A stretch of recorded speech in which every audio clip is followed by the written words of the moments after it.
Well, here we are back in studio. Oh, what's that? Another DM Debrief.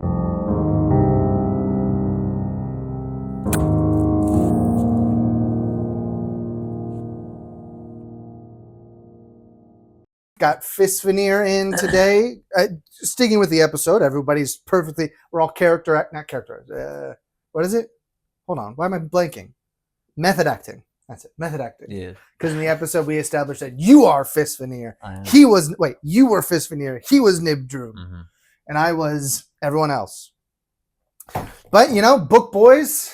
A wild bunch, apparently, as much as it would shock you to believe. Apparently, the book boys are the wild bunch.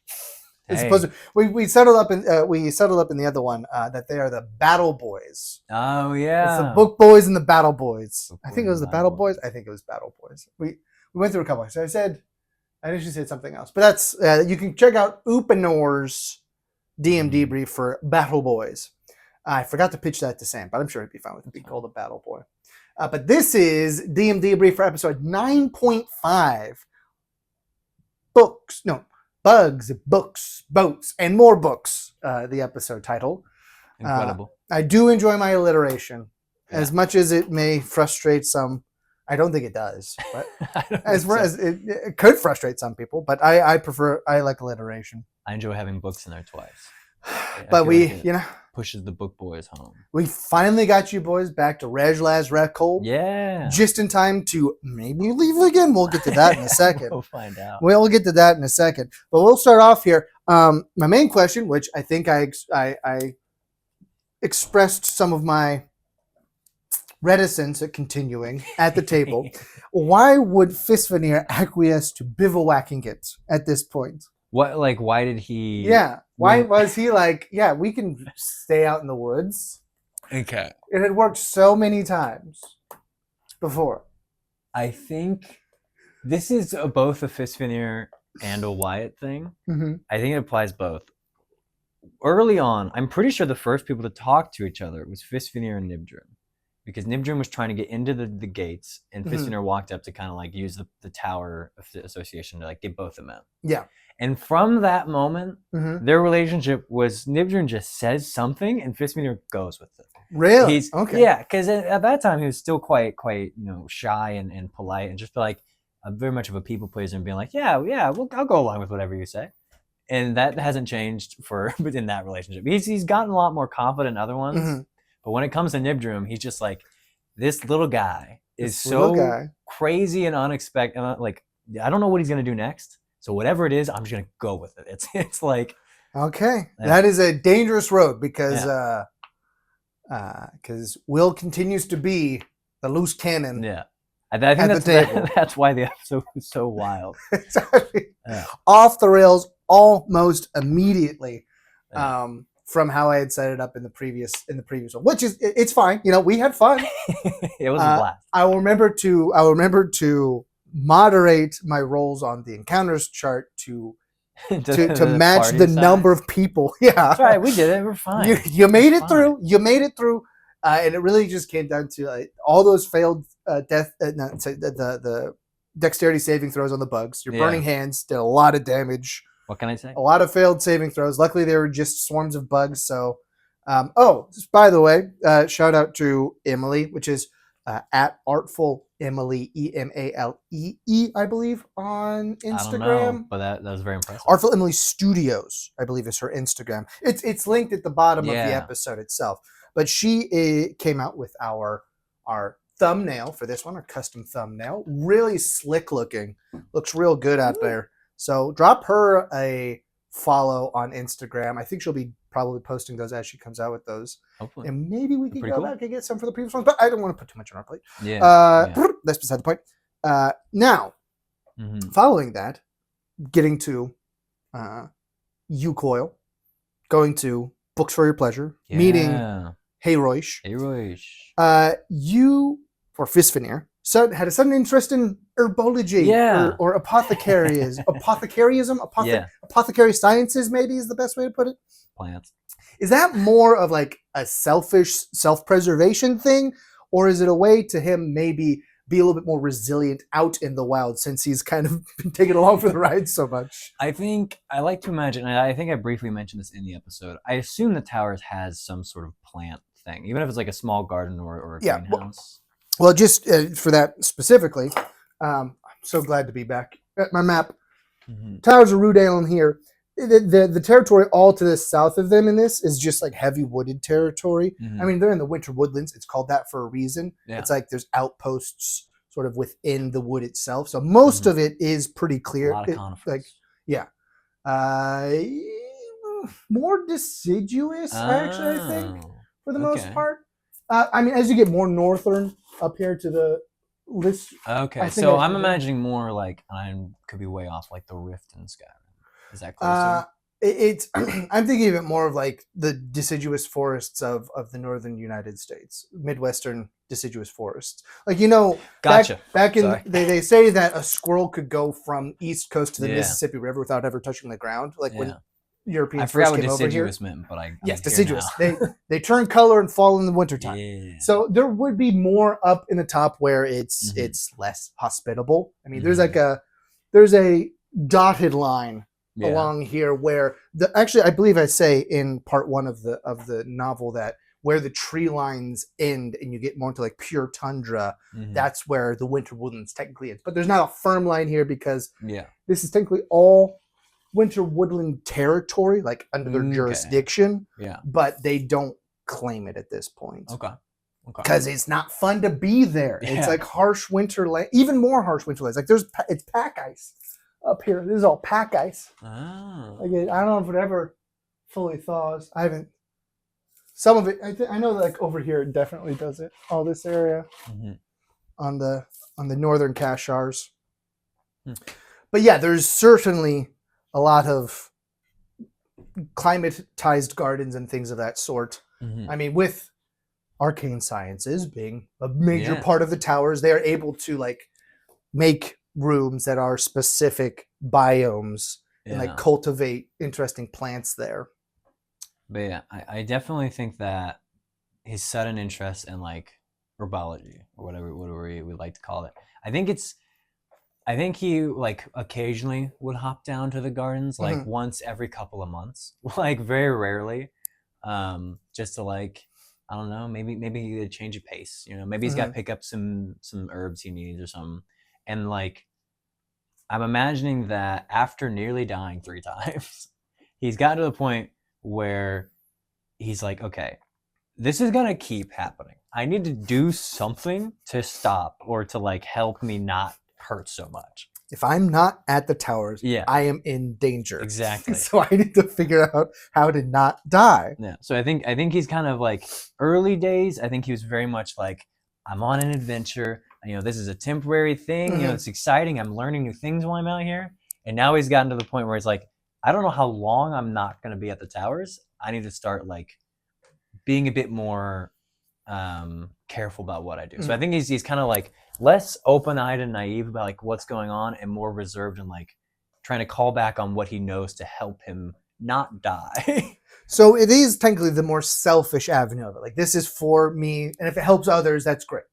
Well, yeah, I mean, yeah, he'll help others if he can, but the reason he's like going into that and started like looking for plants is purely of just like it was probably after the bugs got him. He was thinking to himself, what can I do to help right now? And the only thing he could think of was plants, because he can't conjure magic of healing variety yet. Can wizards do that? Not really. Like, they could do curse breaking, restoration type magic, like if you get petrified or something along those lines.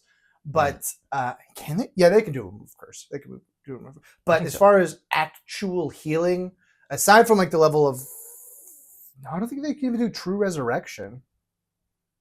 I think they don't really get any healing magic. I'm going off the top. There's a lot of spells that wizards can do, but I think they're like restorative and curse breaking as opposed to like healing word or heal. Mass heal, cure wounds, things of that nature. I think that's relegated to clerics and bards. Ooh. Bards are also a support class and can do that sort of stuff. But But yeah, but I think even spells outside the wizard domain, I imagine Fisvénir knows like some of them just like tangentially. Yeah, is aware of them. So yeah, I definitely think like his mind first went to, oh, I can just heal my like healing magic, and he's like, no, I can't do that. Yeah. And so then he's like, what's the next best thing? He's like, I gotta find some plants. And that's definitely it's. I know that those work. Yeah, purely of like process of elimination of how can I feel less pain. Well, that's fair. That's fair. He is the one getting the brunt of it for whatever reason. Yeah. As far as the dice go, I think the enemies just know who's the real threat. Those bugs are wily, Those they've got great targets. They actually have an intelligence of 18 as a squad. And they said go for the wizard. You're very lucky those weren't intelligence saving throws. They would have been passing with flying colors. No. The whole swarm. Not the case. Those weren't brain bugs. They were just bugs. Blood bugs. Very fun. I didn't have a name for them. There is a name for like a type of bug that lives in the Feblis, but it's like a tick type thing. Yeah. And it would be in a swarm. No fun. I don't want to think about it. Yeah. It's like Fushin, like Blipsbushushin, something. I don't know. No idea. And then what is you had said you had one question for me before I get to the last one, because the last one's about how he's thinking at the end of the episode. Mm-hmm. And is this before that? Yes. Okay. Well, I have a general question. We kind of really see this with my conversation with Melbim of like, Fisvénir is very quickly changing of like away from, like I said earlier, like he was very kind of meek, very like he lived in a very like polite area in the towers, like where it's like very kind of not politics, but like courtesy and kindness, like were very important to your standing and just life being easy. Mm-hmm. And now that that's no longer like an effective way of survival, he's like, people around here are mean, and I need to be mean to keep living. And it's not like he's not probably thinking that in his head. It's more of like a subconscious thing of just like, it's hard to be super polite to people after you're like bleeding out for the third time.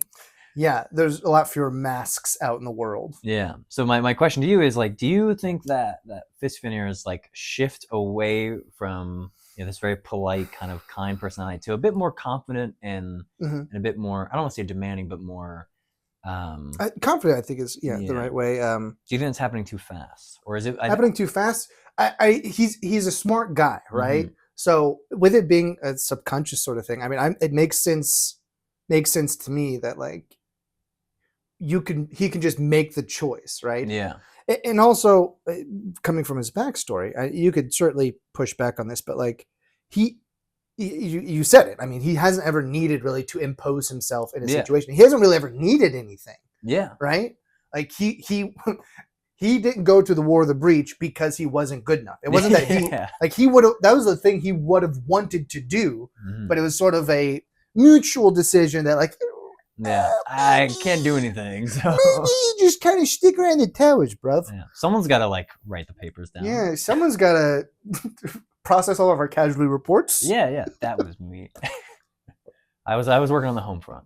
So no, I mean, and it's always a little tough playing D&D because the time scales are typically so different between we started playing this. I think our first recording was like in December of last year. So we're almost at a full year since we started. But for them, it's literally been, I think we calculated like 3 weeks in that game time. So having to match the character progression in real world time with how you're experiencing playing them and thinking about it. Like you've had literally more time to process everything than he has. So it's always a tough balance. But I don't think it's an outlandish thing that you're doing. Like he didn't start off as like, he started off as meek and is just sort of getting more confident. Yeah. And I think Melbim being the counterpart in this conversation is going a long way towards it because, there's a sort of inherent camaraderie between yourself and him because you're both of essentially recognized Sharon descent. Mm-hmm. And he's also a wizard. Mm-hmm. He's also a magic user of the same sort of you. So you've already have sort of step beyond that, and it's just you've met someone who would be in the towers but has such a different perspective on things that it's sort of causing a sort of broadening of horizons to a certain degree. I hadn't thought about it. That's I like that. Of that kind of new perspective from Melbim. Yeah, I think it works. Yeah, this was not planned, but I think now that I look back, like I very quickly like bristled to Mel. I'm like, I don't like this guy, mostly because maybe there's a part of Fisvénir that's like, that's who I could have been if I could do magic. Yeah. And so he was like very me like I can do magic totally. I'm just like this guy. Yeah, I mean, he did make comments about how like your magic was rudimentary at like the first meeting, which, you know, from being a guy who's like 600 years old and lived through the War of the Breaches, been studying nonstop that whole time, that could rub you the wrong way. I think, you know, I think you could take some offense at that. Yeah. Now, it's sort of justified comeuppance to a certain degree because Melvin recognizes that he's behind the curve as far as pure arcane talent is concerned, which is sort of why he has flexed his like history muscles a little bit in those sorts of conversations. But yeah, I think that Melvin has changed, but not to an extent where it's like this isn't following character wise. Yeah. Yeah. So the last question that I have is so what is he thinking? What is your and Fisvénir's first thoughts? Now, since we cut to black at the end of the last episode, Ashtaroth comes in, says, "There's been an attack. There's been an attack." He would have said Nerhtan. Nerhtan. That's the name of the city, Nerhtan. Don't worry, I didn't say it in the other episode. I had to look it up because it's in Bolos's backstory. But this here is the Nerhtan, the Nerhtan River, and it's the exit of the Peller Canal. Well, they just call it the Peller. Peller just means canal, but that's where you would have come through initially. But that's the name, Nerhtan. It's technically how it would be, but I don't like to do those uvular fricatives. That's what that's called, Nerhtan. Okay. I believe it's a uvular fricative. I'm not a linguist. No idea. But I do know how to Wikipedia. And I'm like, it's like the CH in Hanukkah. And I believe it's called a uvular fricative. I don't think I've heard of that word till just now. I have no clue. So if you break it down, uvula, so that's, the thing in the back of your throat. And then fricative, I think is pretty, like, it's a frictional sort of sound. So back in the back of the throat, so you kind of put an R and then a That's what the H in their language does when it's used in combination. So like that's why it's actually read as Rekolb. I just don't do it that often. Because really only someone who's like from there, you can see that the Old Svak and the Zashek also have that sort of sound. And the Nibeljash to a certain extent, theirs is a little bit different. But so they may also say it, and that's, he would have probably said, Ashtaroth would have said, Nerhtan is under attack. Under attack. Anyway, what is Fisvénir thinking first blush? Because we haven't even had a follow-up to that initial statement. Yeah. I'm just trying to gauge where he is in that. Because you've been back a few days. But yeah. I definitely think, I don't know, Fisvénir and me, I'm torn.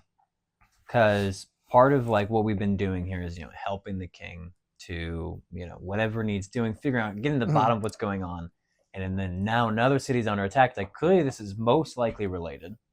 And going and like helping and investigating will probably help us like accomplish our goals. But at the same time, we're trying to wait for the others to regroup with us. Right.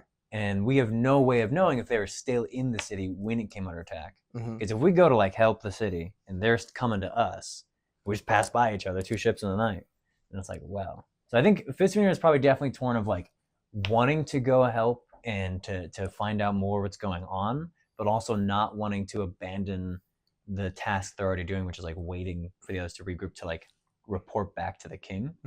I think push come to shove, he might end up leaning more towards like the more, I think he's gotten to a point where he's like, I'm becoming more competent in my abilities and I should use them to help others. So he might, be like, you know what, if we pass them by, we can just come back and find them later. We should go help. Or if someone's really talkative and convinces him, maybe he'll just stick around and even feel a little guilty. but he's definitely feeling conflicted. Okay. I think either way, what happens, he will maybe not second guess himself, but have some doubts of like, is this the right thing to do? Well, we'll make the full decision at the table. I plan to open with that conversation. Well, we'll have everybody here, but we'll just do a little bit of wrapping up on that side of the table before we get everybody involved. Maybe get everybody involved. We'll see. If you guys decide to stay in Rejlaz, maybe there's something happens in Rejlaz. Split the party for the rest of the campaign. Just keep it split. Never see each other again. Yeah. It's like after. It's like it's right after. We don't really have anybody who died, so we don't have our Boromir. I've gotten close enough. You've gotten pretty close. But we'll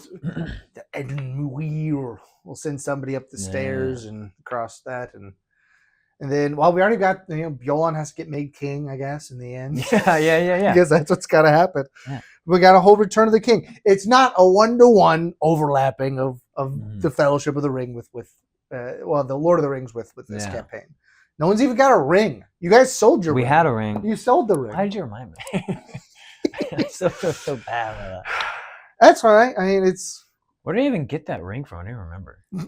So we've never actually said what the ring was because you didn't know what it was. But did I ever say it was? They know they can't go back and get it because they didn't know what it was to begin with. All right, it was a Ring of the Ram, which is like a really cool, fun, magical item. It was just a random ring that the guy in Noryu had. Yeah. That was included with the jewelry that they collected to pay you for the boar. So like you got way overpaid for the boar, and then you sold it on the cheap. Yeah. You thought you were being so slick. I think I rolled for it like off camera to see what it was. And I was just waiting. Like I asked you multiple times at the table, like, do you check everything? I was like, no, I counted it. It's good. Yeah. I gave him time. I gave him options. I didn't think these just random town folks are gonna have this super powerful ring, but maybe that's like the whole plot of Lord of the Rings. Is random townsfolk. Yeah. I didn't learn any lessons whatsoever. The only difference is that I almost said Bolos. That Bilbo knew he had a very special ring. Yeah. As opposed to this guy, he didn't know he had it. Yeah. How did he not know? That's not for me to decide. Yeah. Technically it is, but whatever. I imagine it was like in someone's like jewelry box from the great grandmother, and like, here. Yeah, I think that's the sort of the small headcanon that I did have. If you had actually looked at it, I would have figured out more. I think you did tell us like it was silver, but like it wasn't tarnished. Yeah, it wasn't tarnished at all, and I didn't know that about magic items that they don't tarnish. You asked me, because you asked me like, well, wouldn't silver tarnish if it was old? Like, this one does. I think Wade. I didn't even know silver's tarnished. Yeah, so Wade asked that, and I was over here like too focused on trying to swindle the shopkeeper. Yeah. But I said, not this one. Yeah, because the magical items don't tarnish. So if you ever see something that should be tarnished, it isn't tarnished. Maybe give it a little detect magic. I think we should swing by that town on our way to you already did. You already went through. When we go to Nerhtan, we should go around. Oh, you're gonna go from Rejlaz to Pitter Hallett, then over to Nerhtan. It's a flanking maneuver. They won't see it coming. Nerhtan. We'll just happen to pick up a few rings over there. All right. Anything else for me before we go? No, that's all I had. I'm all good. All right. Well then, look out for one final DM debrief on Halloween. Ooh. Hopefully we get one. Hopefully. That particular player is quite busy. So we'll see. We'll see if we get his in. If not, I'll do another DM debrief. Lore Goblin Live. Yeah. Not DMD, LGL. And guess what? We don't have to work on. Oh, I should have had the bag. Hold on. Could you grab the bag out of my bag over there on the floor? The bag out of the bag on the floor. Yeah. Here's a bag on the floor. Is there a bag in the bag? There is a bag in the bag. Yeah, the bag in the bag. Boom. Welcome to the jank. We got edition number 1 of our coins. Look at them. Wow. Yeah.